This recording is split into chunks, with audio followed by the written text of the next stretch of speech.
Assalamualaikum warahmatullahi wabarakatuh.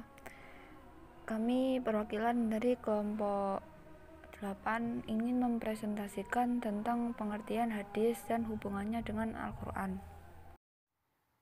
Yang pertama, pengertian hadis dan Al-Quran. Pengertian hadis menurut bahasa ialah perkataan yang baru, yang dekat, dan berita. Sedangkan menurut istilah hadis adalah segala sesuatu yang bersumber dari Nabi Shallallahu Alaihi Wasallam, baik dari perkataan, perbuatan, atau takrir beliau dan sebagainya. Terdapat perbedaan pendapat dari beberapa ulama tentang pengertian hadis. Yang pertama menurut ulama usul fikih, yaitu segala apa yang dinukil dari Nabi Shallallahu Alaihi Wasallam, baik berupa perkataan, perbuatan, atau penetapan. Menurut ulama ahli fikih, segala ketetapan yang berasal dari Nabi Shallallahu Alaihi Wasallam yang bukan hukum fardu serta bukan wajib. Yang ketiga menurut ulama hadis, yaitu segala sesuatu yang bersumber dari Nabi Shallallahu Alaihi Wasallam dalam bentuk ucapan, perbuatan, penetapan, perangai atau sopan santun ataupun sepak terjang perjuangannya, baik sebelum maupun sesudah diangkat menjadi Rasul. Atau dalam pengertian lain, sesungguhnya hadis itu bukan hanya yang dimarfukan kepada Nabi Shallallahu Alaihi Wasallam saja, melainkan dapat pula disebutkan kepada sesuatu yang disandarkan kepada sahabat, baik berupa ucapan atau seumpamanya, serta segala yang disandarkan kepada tabi'in, baik berupa perkataan atau lainnya.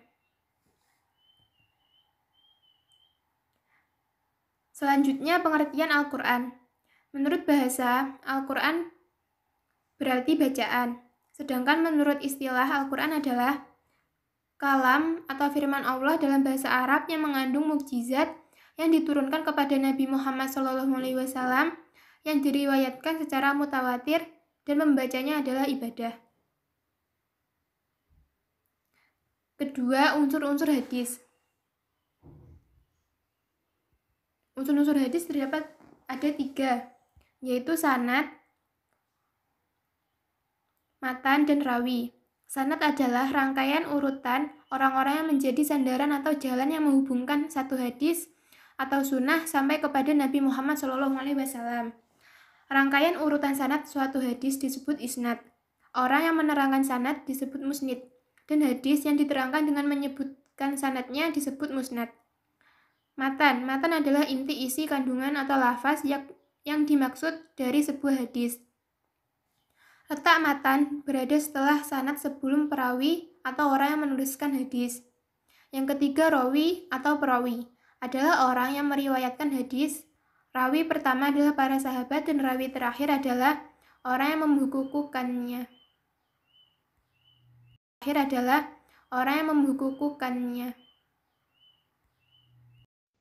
C. Macam-macam hadis. 1. Berdasarkan dari segi kuantitas. A. Hadis mutawatir. Secara bahasa, kata mutawatir ialah mutatabi, yang berarti beriringan-iringan atau berturut-turut antara satu dengan yang lain. Menurut istilah, mutawatir adalah suatu hasil hadis tanggapan panca indera yang diriwayatkan oleh banyak rawi, yang menurut kebiasaan mustahil mereka berkumpul dan bersepakat untuk dusta. Syarat-syarat hadis mutawatir. A. Bilangan atau jumlah perawinya banyak. B. Bilangan para perawi mencapai suatu jumlah yang menurut adat mustahil mereka berdusta. C. Seimbang jumlah para perawi sejak dalam tahap lapisan atau tingkatan pertama maupun tahap berikutnya. D. Semuanya berdasarkan pada panca indera. Adapun macam-macam hadis mutawatir ialah 1. Mutawatir lazi. Hadis yang diriwayatkan oleh banyak perawi dan dari sisi lafaz satu dengan yang lain, sama seperti hadis Nabi Muhammad SAW. 2. Mutawatir maknawi. Hadis yang diriwayatkan oleh banyak perawi dan dipandang dari sisi lafaz satu dengan yang lain, berbeda tetapi masih dalam konteks yang sama. 3. Mutawatir amli.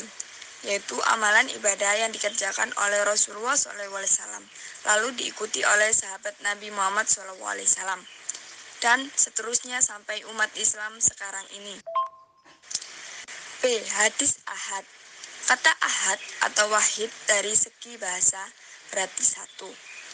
Secara istilah, hadis ahad adalah suatu hadis yang diriwayatkan oleh satu orang, dua orang atau lebih, tetapi tidak memenuhi faktor yang menjadikan mutawatir. Adapun macam-macam hadis ahad ialah A. Hadis mansur, hadis yang sudah populer dan diriwayatkan oleh lebih dari dua orang, tetapi belum mencapai ukuran bilangan mutawatir. B. Hadis gairu mansyur. A. Azaz, hadis yang diriwayatkan oleh dua orang pada satu tahbab. Kemudian pada tahbab selanjutnya banyak rawi yang meriwayatkannya. B. Garib, hadis yang diriwayatkan oleh seorang perawi saja dengan tidak dipersoalkan dalam tahbab mana saja. 2. Berdasarkan dari segi kualitas. A. Hadis sahih. Sahih secara bahasa berarti sehat, selamat, benar, sah atau sempurna. Secara istilah, hadis sahih adalah hadis yang sanadnya bersambung, diriwayatkan oleh perawi yang adil dan dhabit sampai akhir sanad. Tidak terdapat keganjalan dan kecacatan, syadzat dan ilat. Syarat-syarat hadis sahih. A. Sanadnya bersambung. B. Perawi adil. C. Perawi dhabit ingatannya kuat. D. Selamat dari sanad atau tidak janggal. E. Tidak cacat ilat. Adapun macam-macam hadis sahih ialah 1. Hadis sahih lazati, hadis yang memenuhi kelima syarat di atas. 2. Hadis sahih linggari, hadis yang keadaan perawinya kurang hafid dan dhabit, namun ada perawi lain yang menguatkan hadis. B. Hadis hasan. Secara bahasa, hasan berarti hadis yang baik. Secara istilah, hadis hasan sama dengan hadis sahih, tetapi terdapat perbedaan pada personal hafalan atau daya ingat perawi. C.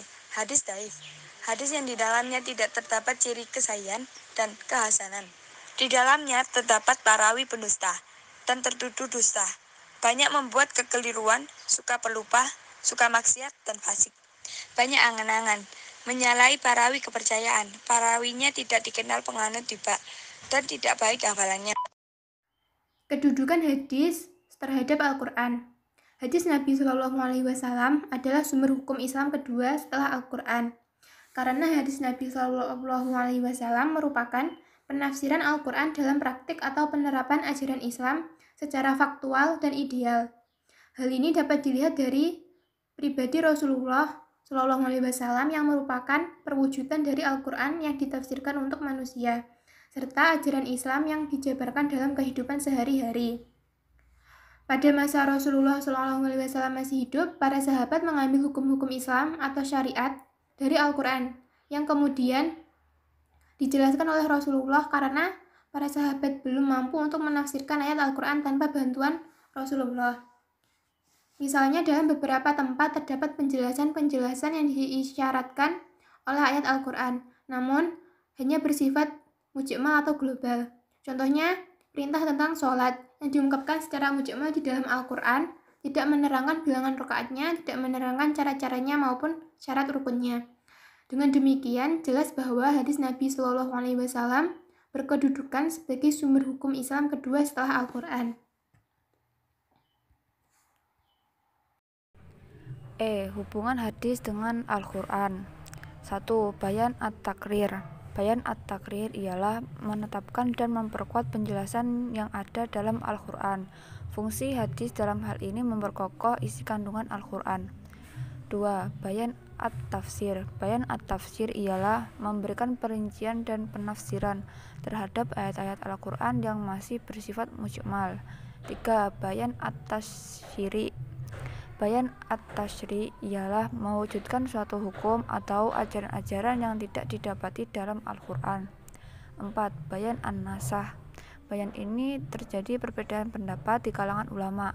Ada yang memasukkannya sebagai fungsi hadis, ada juga yang tidak memasukkannya. Nasah secara bahasa berarti membatalkan, menghilangkan, memindahkan, atau mengubah. F. Perbedaan hadis dengan Al-Quran. 1. Perbedaan dari segi bahasa dan makna. A. Al-Quran diturunkan dengan bahasa dan maknanya dari Allah.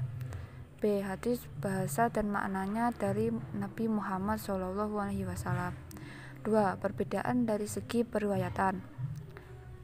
A. Al-Quran tidak boleh diriwayatkan dengan maknanya saja, sebab dapat mengurangi kemukjizatannya. B. Hadis boleh diriwayatkan dengan maknanya saja. Yang terpenting dalam hadis adalah penyampaian maksudnya. 3. Perbedaan dari segi kemukjizatannya. A. Al-Quran baik lafaz maupun maknanya merupakan mukjizat. B. Hadis bukan merupakan mukjizat. 4. Perbedaan dari segi nilai membacanya. A. Membaca Al-Quran dinilai sebagai ibadah. B. Membaca hadis tidak dinilai sebagai ibadah. Sekian presentasi dari kelompok kami. Apabila ada kurang lebihnya mohon maaf. Wassalamualaikum warahmatullahi wabarakatuh.